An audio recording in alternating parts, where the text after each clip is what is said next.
listening to the Today's Mama podcast with your host, Rachel Hersher.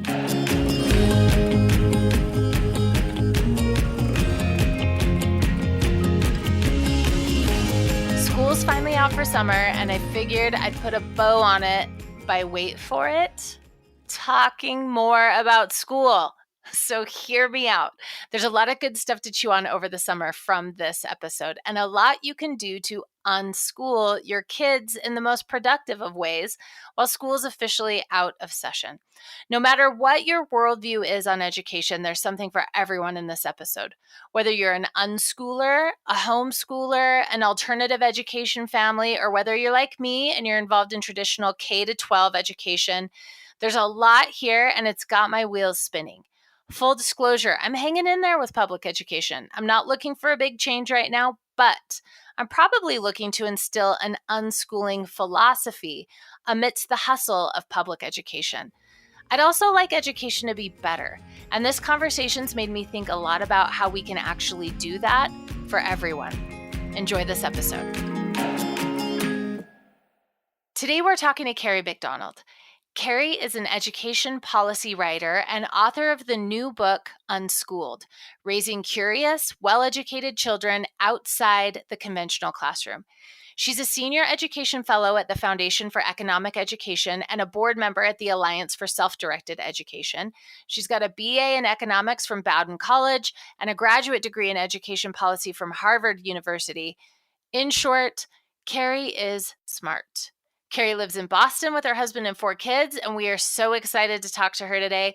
Welcome to the show, Kerry McDonald. I'm so glad to be here, Rachel. Thanks for having me. Well, I'm so excited. This topic is so relevant right now as we wind down the school year. So I'm so excited to talk unschooling today. It's great to be here. Yeah. Okay, so we're going to talk about the state of education and some of the alternatives out there. But first, I want to know a little bit about you as a kid. So what was your experience with education growing up? Were you unschooled? Did you go through the public education system? Where were you schooled?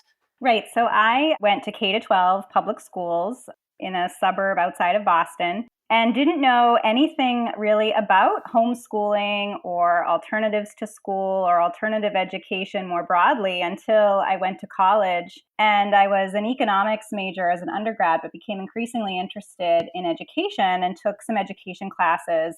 And for a senior seminar, I had a chance to shadow a homeschooling family that lived nearby. And it was my first exposure to a kind of an entirely different way of learning. And I remember kind of walking into this family's kitchen on the first day that I was to be shadowing them and being completely enchanted by what I saw, just sort of this authentic learning in this really warm and welcoming space. And it was really in stark contrast to that same semester when I was doing a student teaching practicum in a local public elementary school and seeing the difference in those two learning environments that I hadn't ever really appreciated before, having, again, grown up going to K-12 public schools. And so that's what triggered my interest in education and alternatives to school, and ultimately prompted me to get my graduate degree in education policy at Harvard.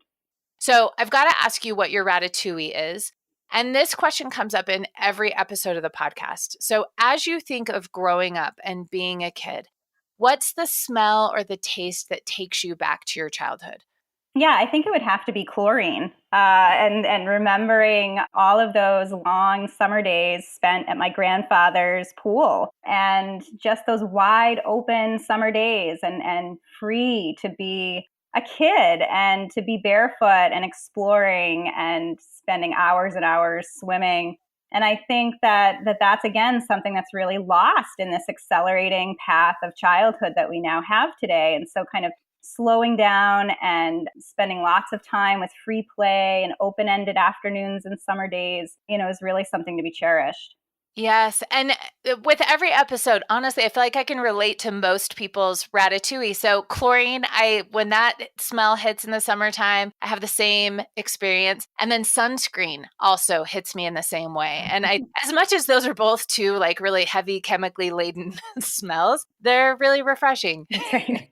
Exactly. Totally. Now, do you have a smell that takes you back to school? Because there's a smell that takes me back to elementary school. And it's this weird mix of fresh tar, because I swear in the summertime, they, repave all the streets. And so when you start school, there's fresh tar on the playground or the streets going up and it's hot. So you really smell it. And then tater tots, pencil shavings, like old books. It's this weird mix blended all together that's surprisingly consistent in most schools I visited. And it's also oddly humid. I don't know how I feel about it, but it's definitely to me like elementary school. What did your elementary school smell like? Yeah, I'm not sure if I can think of a smell, but when you were saying kind of sense from public school, it was definitely sort of those artificial lighting that was moving into the classrooms. And I think that again is kind of juxtaposed with the more kind of authentic living and learning that I write about. Okay, so let's get into unschooling. Full disclosure, I was a kid that fit really well into the public school system. And that probably makes me super boring. But I did well in school. I got sorted into like quote unquote achieving groups that reinforced probably positive beliefs about myself. By high school, I was slacking off a bit, I'd say, but like in healthy ways. I had jobs, played sports, had outside interests. It worked for me. Not saying it was the best, but I've grown up. I'm a mostly functional adult. Created my own jobs, evolved into fields like social media, things that didn't exist when I was in high school. So it wasn't perfect, but it worked out. But now as a parent, watching my kids work through school, I'd say school's working out okay, but I can definitely see so much more I would wish for them in their education experience. Ultimately, like in broad highlight right now, I feel like I'm seeing so many things that are broken about our school system. And a lot of those things were still broken when I was there, right? But so I'm torn about it. From your perspective, what's missing from schools today? Right. Well, first I would just say that, I start off Unschooled by, sharing sort of a similar experience to you. I mean, I remember going to school and I was an early reader. So automatically I was sort of the teacher's pet, someone she could send off to the corner to do worksheets while she kind of worked away with the kids that weren't quite reading yet. And I realized, that I could really play this game well. I could kind of regurgitate information to the satisfaction of the teacher or the test and get the gold star and know to raise my hand and really follow the rules. And I even started to love it, right? I mean, I could play it well and perform well and ultimately achieve. It works well when you play the game well. Exactly. And so that, it wasn't until kind of years later that I realized that this was a game and that a lot of people are sort of left behind in this game. And often we can learn the most from those kids who refuse to play the game, the sort of the troublemakers who refuse to comply with this sense of conformity and obedience that's expected of them, or, the kids that haven't, quite reached the artificial standards of achievement that are set by forced schooling. So, I think it was really that kind of perspective of looking at my success. And one of the kind of statements I make in Unschooled is, I went through this whole process of school and college and graduate school, and I came out and said, I'm not sure that I feel well educated. I feel well schooled. And I think that was really the awakening for me of looking at disentangling education from schooling, which is really the central focus of Unschooled. Let's bounce back to the basics just a little bit on this. What is unschooling? And is it different from homeschooling? The premise of unschooling that I work from is this broad term that means disentangling education from schooling. And that does also mean school at home versions of homeschooling. So in some cases, there are families that are, or in many cases, there are families that are choosing to opt out of conventional schooling, but that are still choosing to sort of import everything about school, curriculum, testing, expectations, and those sorts of things in the home. And so all they've really done is changed the location of schooling, but it's still schooling.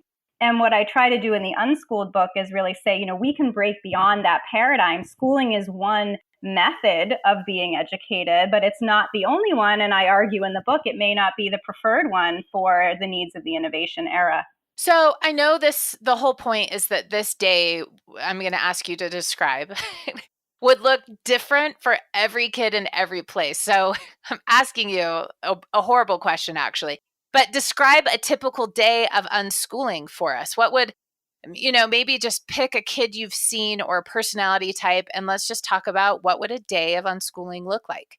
Right. Well, you're right that with that caveat that there is no typical day of unschooling, but I can use today as an example. I have 4 children who are 5, 8, 10, and 12. And my 3 older children attend a self-directed learning center 2 days a week where they are free to do what it is they want to do. There are these wonderful adult facilitators there. There are classes offered and everything ranging from woodworking to current events to coding and computer programming. And they're free to partake in those classes or not. They have the freedom to choose. They have the freedom to say no and to really pursue their own interests and passions surrounded by these resources and helpful facilitators. And I think that that gets to the crux of really what I mean by unschooling or self-directed education. It's the kind of the opposite of schooling. It's non-coercive learning tied to your interests when supported by adult facilitators and the resources of your community. And so in the Unschooled book, I feature not only unschooling families that are doing unschooling as a version of homeschooling in their homes and throughout their communities, but I also traveled across the country to visit many of these self-directed learning centers and unschooling schools and sort of hybrid homeschooling models that are focused around self-directed education and providing this freedom to learn for children. These self-directed learning centers, are they common in communities? Like I literally was just going to pop a tab open and Google self-directed learning in Salt Lake City. You could. I'm not sure about Salt Lake City, but I'm a board member at the Alliance for Self-Directed Education, which is a national nonprofit that seeks to support families who are interested in self-directed education and make these learning centers and schools and other kinds of options more accessible to more families. So you can visit that at self-directed.org. And then there's a resource directory there. So you can look in your own community, in your own city or state to see what's available for you there. But I do think that these kinds of models are really sprouting, particularly as more and more parents are becoming disillusioned by the sort of standardized test-driven model of conventional schooling. And I think one of the things that parents, may not appreciate, and that I certainly didn't appreciate until I really got into the research of all of this, is that schooling is a lot different than it was just 20 years ago. So really, since about 2001, the passage of No Child Left Behind, there was a real focus on national curriculum frameworks and regular standardized testing that has changed the landscape of schooling significantly. And you combine that with other research that shows that children today are spending much more time in school and school-like settings than we ever did as children. That combined with this emphasis on testing and standardization, I think is making many parents and educators seek alternatives. So let's talk a little bit about school shootings for a minute, because as of May 9th, there have been 15 school shootings this year, 2019. It's something that certainly crosses my mind more often than I'd like when I'm dropping my kids off at school. It's just kind of holding my breath and being like, oh, I hope everything's okay. See you later, So are we seeing an increase? You mentioned standardized tests, some of the things that have shaped education in the last 20 years, but are we also seeing an increase in unschooling and homeschooling and some of these alternative schools because of this, because we don't feel safe in our schools anymore? I think it could be a factor, and certainly anecdotally, you may hear in media reports after a tragic school shooting, parents say, oh, I'm going to look into homeschooling. But according to federal data, the number one motivator for families to choose homeschooling is concern about the environment of other schools. So that's the top reason that some of the 2 million homeschoolers in the country today are choosing to homeschool. And I think that that would also then trickle down to these other families choosing these alternatives to school as well. So when you talk about the environment at school, is that just referring to, the social environment? Is that referring to maybe the pressure to fit into the standardized test boxes? Like what goes into the environment that people have concerns about? Right. So in the survey question, that's part of the National Household Information Survey that the federal government uses to collect information on all families, and then homeschooling is certainly a subset of that as they send out these household surveys to select samplings of families. The term is really concern about the environment of other schools, including things like bullying, drugs, peer pressure. So I think it's really getting at that. But there's not a lot of clarity in that statement, right? I mean, so it could also mean things like this focus on testing or curriculum. Yeah. It's just not that clear. You're listening to the Today's Mama podcast with your host, Rachel Hersher. We'll be back right after this.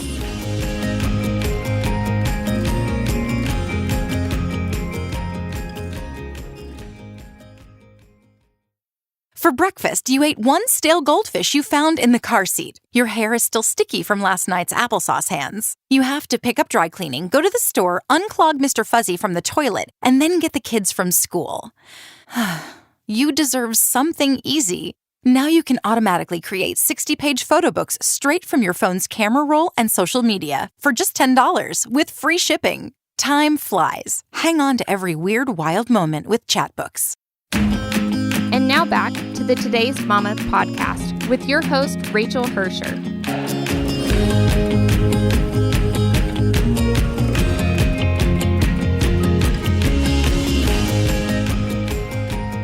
Okay, so there's obviously been a lot of research that went into your book, Unschooled. What's the most surprising thing you've discovered through that whole process? Yeah, the most surprising thing is just how many educators left a public school classroom to launch a self-directed learning center or to unschool their own children. In fact, as I was going through the process of researching and writing the book, it almost seemed contrived, like I had planned this, but it was just the way it was, that there were just so many teachers who were teaching in conventional settings, feeling frustrated, feeling like there had to be another way, and then kind of randomly stumbling upon the idea of unschooling or these kind of hybrid homeschooling models that would enable them to launch a self-directed learning center. And one of the first learning centers that I talk about in the book appeared in 1996, and it was founded by a man named Ken Danford, who was a middle school history teacher in a public school system.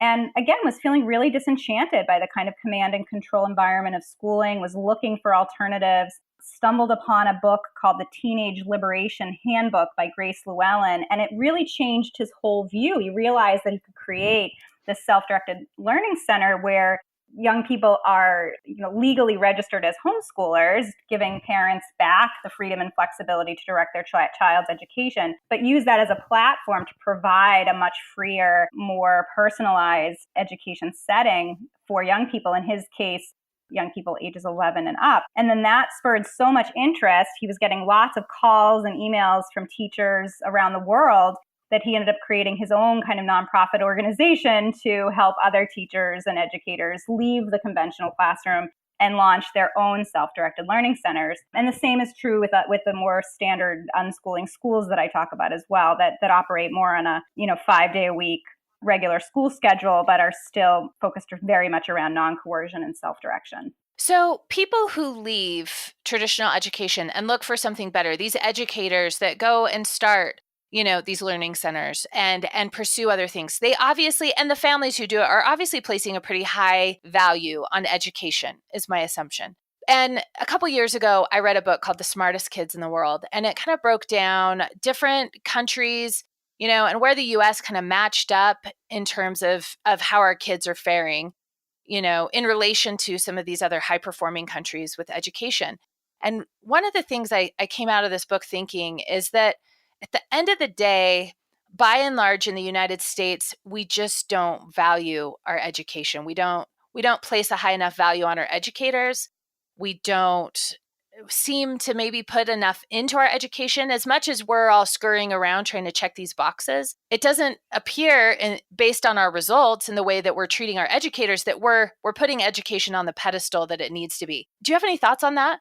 Right. Well, we spend as taxpayers almost $700 billion every year on K-12 public schooling. And as you're right to point out, with sort of these questionable results. And so I think that there's a real interest in searching for some alternatives, putting parents back in the driver's seat, making choices, the right choice for their own children. So I think we're really, seeing the moment for some true education transformation. And is $700 billion a lot, though, compared to some of these other countries? Are we outspending with less outcome? Because I know our teachers certainly aren't paid to a level that says, hey, we value you at the top of our community, Yeah, we actually are outspending in terms of education and with lower results And I think that that's disturbing. I mean, actually, if you look at overall government spending at the local, state, and federal levels on education, it's the highest line item. So it's the highest category of overall U.S. government spending as a form of GDP. It actually outpaces the military. So we're spending a tremendous amount on education in this country for, really lackluster results.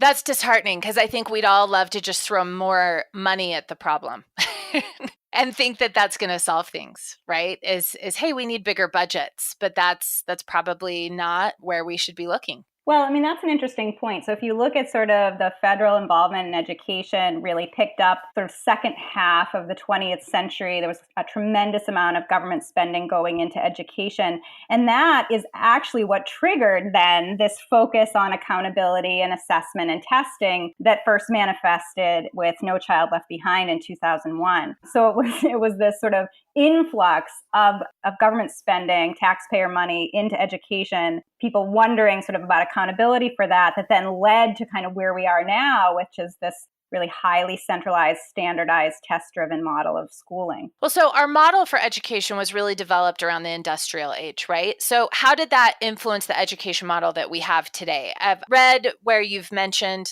a factory kind of comparison with that. Yeah, so in the Unschooled book, I trace the kind of history of education from this broad and varied definition to something that was confined to the school classroom, and then now looking at this sort of second arc where we're moving, I think, back to a broader definition of education. And so if you look at tracing briefly the history of education in the United States, the first compulsory education laws were passed not too long after the Pilgrims arrived in Massachusetts Bay Colony. In 1642 and 1647, these first compulsory education laws were passed, recognizing a state interest in an educated citizenry and also mandating towns of a certain size to either hire a teacher or build and operate a grammar school, a publicly available grammar school.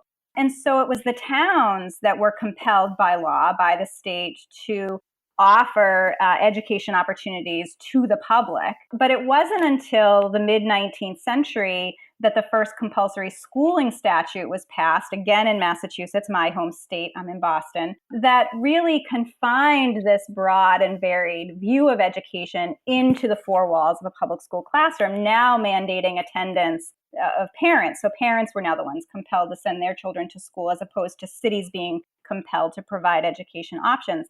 And I think now we're seeing this swing back of saying, schooling may have worked for the rise of this industrial era, this sort of factory model that focused on standardization and centralization and order and efficiency, which is really what the compulsory school system that we have in this country is modeled after. One of the architects of the school system is a man named Horace Mann, who visited Prussia in the mid-19th century, became enchanted with their, sort of systematized model of schooling, and then imported that into the U.S.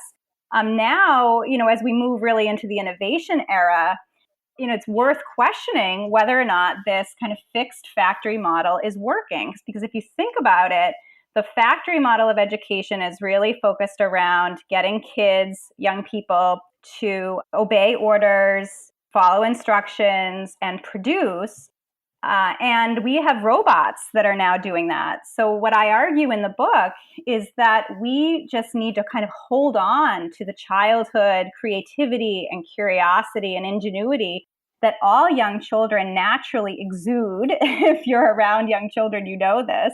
And then just continue to cultivate that rather than kind of squashing it through a system of coercive schooling. And so these are the models that I talk about in the book that sort of facilitate that process.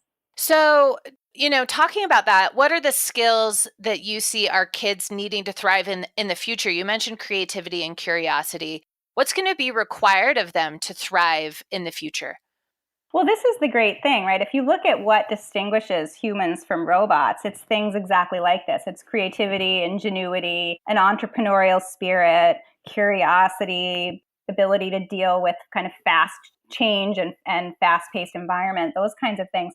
These are things that kids are already able to do. We don't need to create a curriculum to teach creativity, for example, to children. We don't need to create a school that makes sure that young people are curious. We just need to stop eliminating, diminishing this natural creativity and curiosity and ingenuity that young people already have. So I think that's the good news, is that these are sort of human drives. These are human distinctions.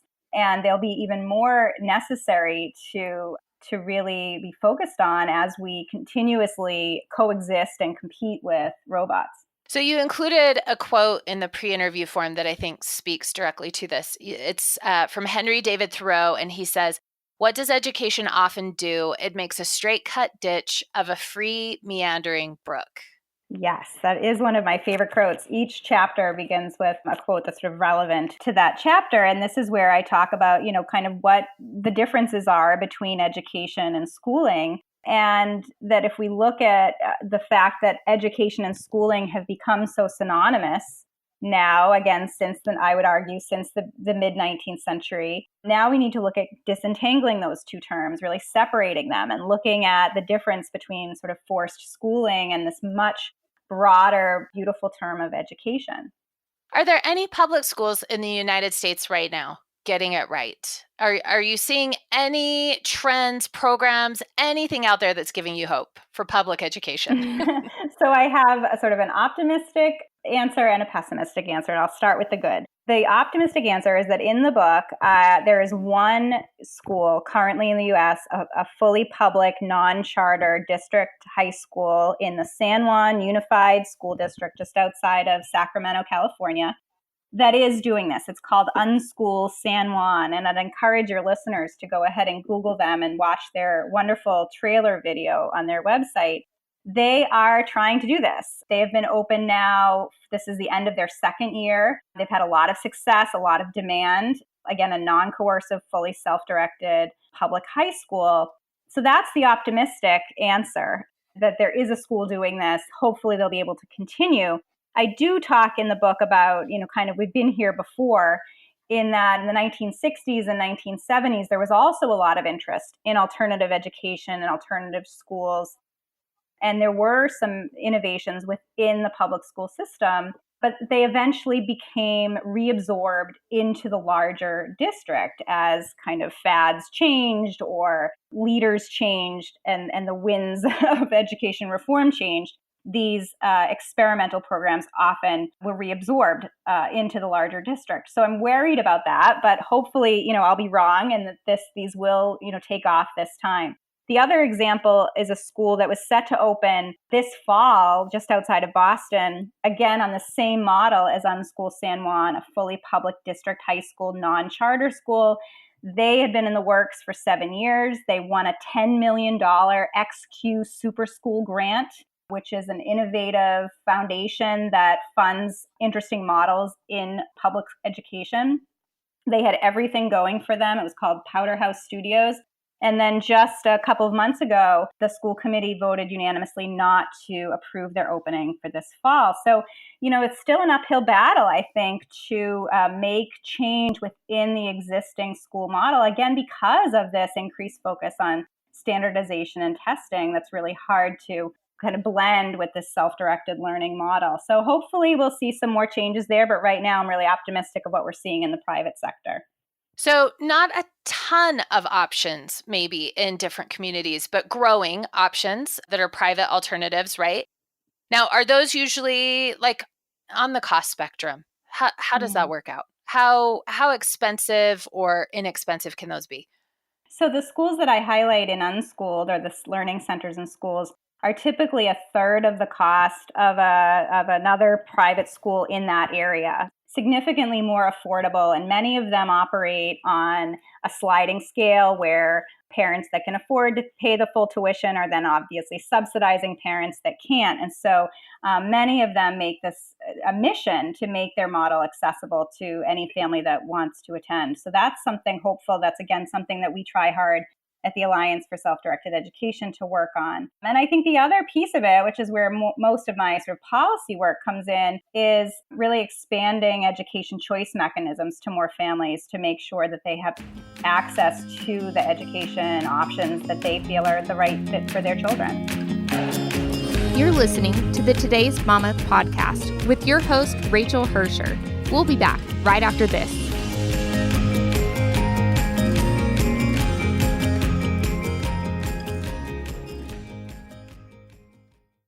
It feels like there's never enough time to do it all. The kids keep growing, and sure, you keep taking photos of every little magical, maniacal moment. But then what? Get photos off your phone and into your hands with Chatbooks. Automatically create beautiful 60-page photo books in minutes, right from your camera roll and social media, starting at just $10 with free shipping. Keep calm and mom on with Chatbooks. And now back to the Today's Mama podcast with your host, Rachel Hersher.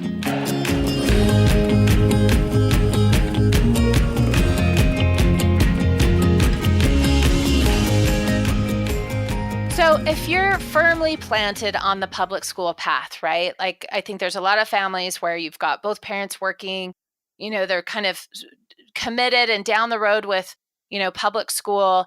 And it doesn't feel like an option maybe to mix things up and say, you know what, we're going to unschool, pump the brakes, we're going to make a big change. For those parents who aren't going to do that, how can you bring unschooling into your home while still in public school?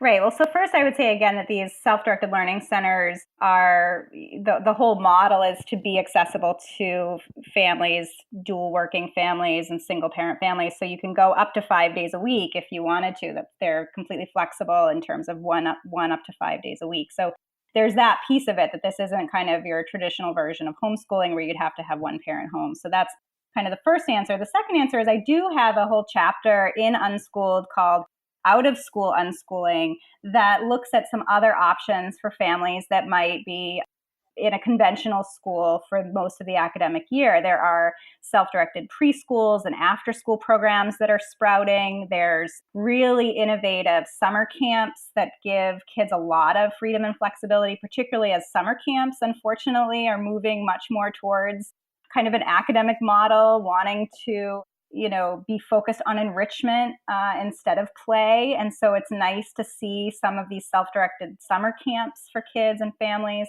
I talk a lot about adventure playgrounds in this chapter that are, again, becoming more popular and present throughout the country, that provide children with a lot of opportunity for free play and unstructured environment, child-led learning. So as a parent, then, I guess, how can I have an unschooling mentality? So I think I'm hearing a couple of things. One is, to let your kids lead a little more, right? And probably for having a whole lot more unstructured time in our homes to make up for what they may not be getting during the day at school. I don't know. What other ways in our parenting can we counterbalance?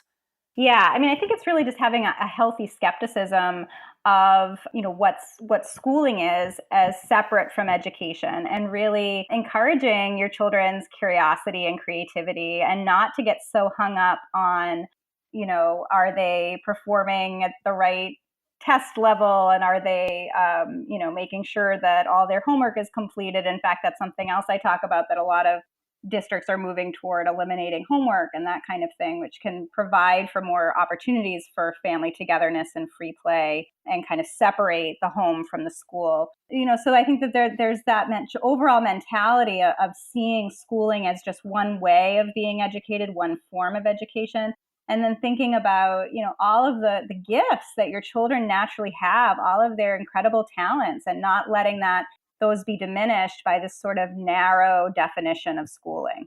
As we speak, it's the official last day of school, like in my neighborhood. So summer break begins in T-minus 3 hours, and it's so terrifying because, it's all the schedules turn upside down when this happens. So some of the plans I've made, and I've had my kids help me make for the summer, I hope these have an unschooling mentality to them. My teenagers, I'm having them each pick a master class to take this summer, just online, just choosing something from Oprah's selection of master classes. a topic that they can just learn, and they can pace that themselves through the summer, but I want them to have, something they're engaged in.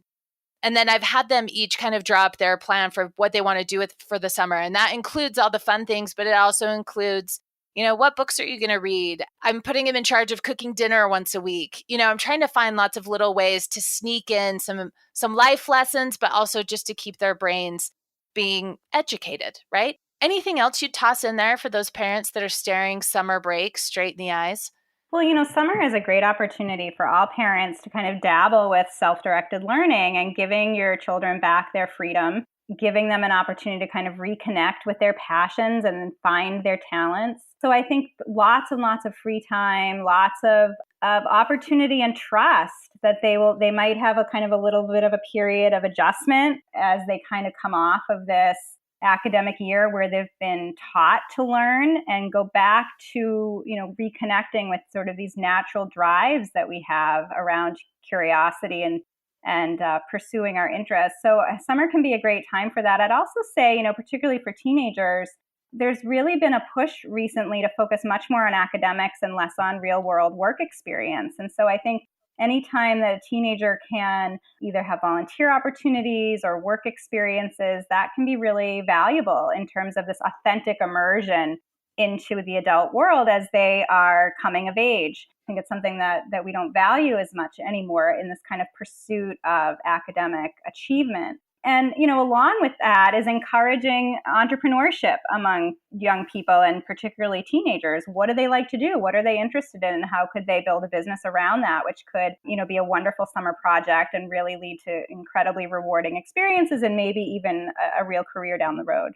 So I love this because my 16-year-old is just doing his job interviews for summer jobs this week. He turned in all his applications and he had his first interview the other day. And I feel like it's such good life experience. It's so fun to sit back and watch them go through that stuff and to talk about it and talk about, replaying how the interview went. He wasn't prepared for it. He went in to pick up an application and the people said, well, hey, let's just interview you now. So he was like a deer in the headlights. And I realized, oh my gosh, I've never even talked to him about what you do in a job interview. Luckily, he'd had like a course, like a little segment on it in school. So he had something to go from. But you have pointed out that almost 60% of teens in 1979 had a job compared to 34% in 2015. I grew up having part-time jobs. Since junior high. I think probably before it was legal for me to work.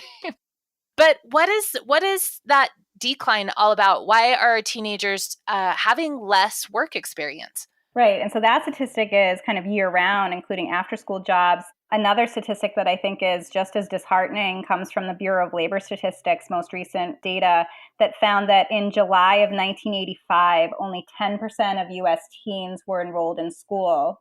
So in the summer, July 1985. But in July of 2016, 42% of teens were enrolled in school. So it's really just this increased focus around schooling and academic learning.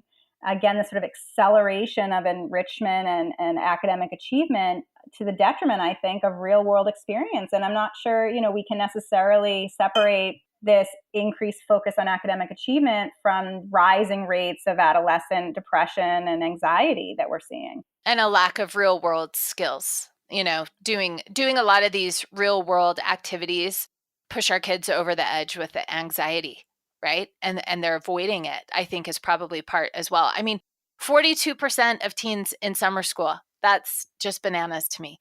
Exactly. We're kind of missing the real authentic immersion into the work experience that teens once had that gave them a sense of freedom in a different kind of environment. And now schooling is just taking up so much more of children and adolescent time and energy. No wonder they're feeling stifled.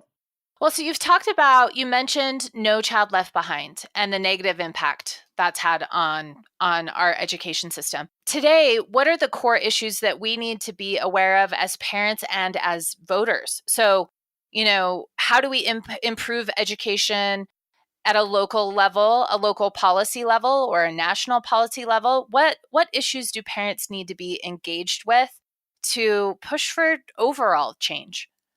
Right. I think parents need to be back in the driver's seat, being able to make choices around what's best for their child's education. We know that the one-size-fits-all mass schooling model doesn't work well for everybody. It works for those of us, you and I, who may have done really well in it and gone to college and had this kind of straight trajectory. But there's, for every one of us, there are children and young people who are being left behind because this isn't the right model for them, and they should be in a different kind of educational setting. And I think we have to be aware of that and empower parents. And so, that's kind of my broader mission, is while I would love for parents to really focus on unschooling and self-directed education as a philosophy of learning, my larger goal is to, really empower parents to be able to make the right education choice for their children.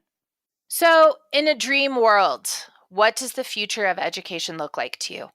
I think, again, parents are in charge. They have access to public money, whether it's through education savings accounts or vouchers or, other kinds of options that give them access to a variety of different education choices.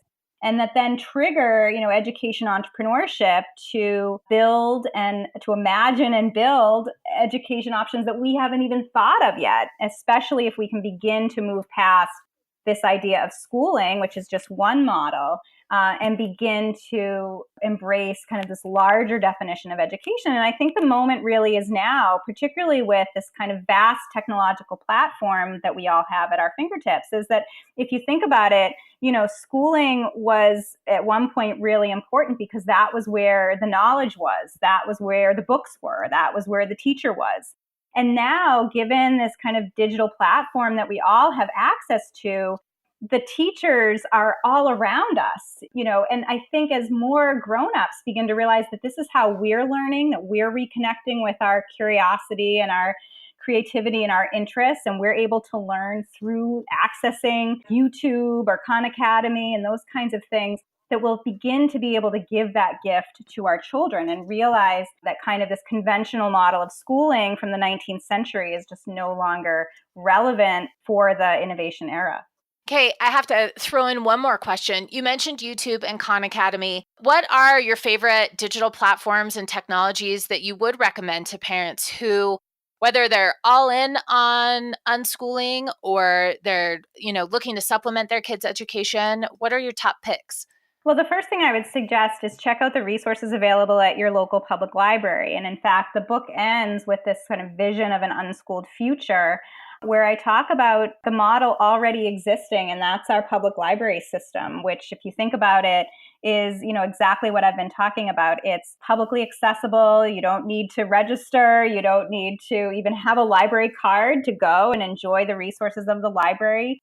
But you have access to all of these resources, both digital resources and tangible resources. You have access to incredibly gifted adult mentors and facilitators. You have classes offered, but that are not required. So we already have the model with our public libraries. And public libraries can be an incredible springboard for some of these kind of online resources. In fact, lynda.com, lynda.com, is offered through many public libraries for free. My 10-year-old son was really interested in photography and took several photography classes through lynda.com. I know many public libraries also have free foreign language resources. Another good foreign language resource is duolingo.com, which some of your listeners may know about, that again is all free, that you can either access through your library or at home. So I'd start with the library, see what they offer, and they often have incredible suggestions for other free or low-cost options. I love that. The library is my happy place. Okay, well, Kerry, if people want to find you and follow you online, where should they look for you? Right, they can visit my website at wholefamilylearning.com. I'm also on Facebook and Instagram at Whole Family Learning, on Twitter at Kerry, Kerry _edu, and you can find my book, Unschooled, wherever books are sold. Perfect. And I will have in the show notes links to all the articles we've talked about, a lot of the tools we've referenced, and of course, a link so you can pick up Kerry's book, Unschooled, Raising Curious, Well-Educated Children Outside the Conventional Classroom, which she mentioned you can find most anywhere books are sold. So thank you so much for being on the podcast today. Thanks again for having me, Rachel.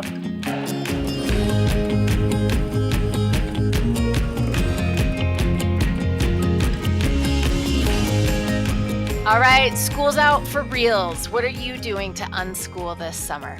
I mentioned a few things that we're doing at our house, but I'm also excited to do a whole lot of nothing around here. So get ready, summer. I'm coming for you.